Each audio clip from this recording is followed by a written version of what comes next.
वालेकुम वरहमतुल्लाहि वबरकातुहू। आप देख रहे हैं मेरा YouTube channel medical and health. आज हम बात करते हैं ITP-OD टेबलेट और ITP प्लेन टेबलेट के बारे में।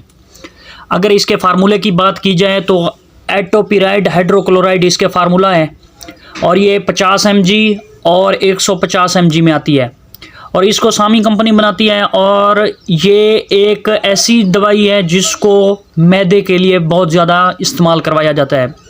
इसके फ़ायदों के बारे में बात करेंगे, इसके साइड इफ़ेक्ट और इसकी खुराक, मतलब इसको तरीक़ाकार किस तरह आप इसका इस्तेमाल कर सकते हैं। तो आइए इस पर नज़र डालते हैं।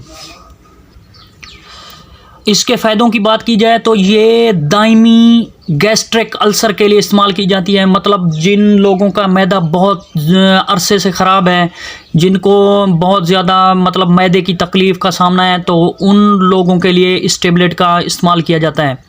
इसके अलावा एक तो फ़ायदा ये हो गया और दूसरे बात ये है कि इसको टेंशन के लिए भी इस्तेमाल किया जाता है। मतलब जो लोग टेंशन के मरीज़ हैं तो वो लोग भी इसका इस्तेमाल कर सकते हैं। और इसके अलावा ये हर किस्म का, मतलब छोटी आंत, बड़ी आंत और डुडीनम, जुजीनम, तमाम किस्म के मैदे के अल्सर के लिए इसका इस्तेमाल करवाया जाता है। इसके अलावा आप इसको दायमी कब्ज़ के लिए इस्तेमाल कर सकते हैं। इसके अलावा चक्कर और उल्टी बार बार जिन मरीज़ों को आती है वो लोग भी इसका इस्तेमाल कर सकते हैं। इसके अलावा इसको अगर तरीक़ाकार की बात की जाए तो ये आपने तकरीबन 80 दिन तक मुसलसल लेनी है एक टेबलेट रोज़ाना रात को खाने के बाद, क्योंकि इसको एक हफ़्ता इस्तेमाल करने से ये गैस्ट्रिक जो प्रॉब्लम होता है दायमी, मतलब बहुत ज़्यादा अरसे से जो होता है, वो इससे ख़त्म नहीं होता एक हफ़्ते में या 10 दिन में या 15 दिन में। इसको आप 80 दिन तक मुसलसल इस्तेमाल करें, तब आपको इसके फ़ायदे बहुत ज़्यादा देखने को मिलेंगे।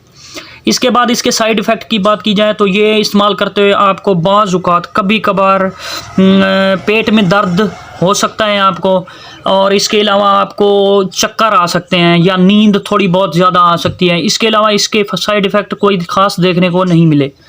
तो आज के लिए इतना ही। अगर वीडियो पसंद आई है तो चैनल को सब्सक्राइब और वीडियो को लाइक करें। अस्सलाम वालेकुम वरहमतुल्लाहि वबरकातुहू।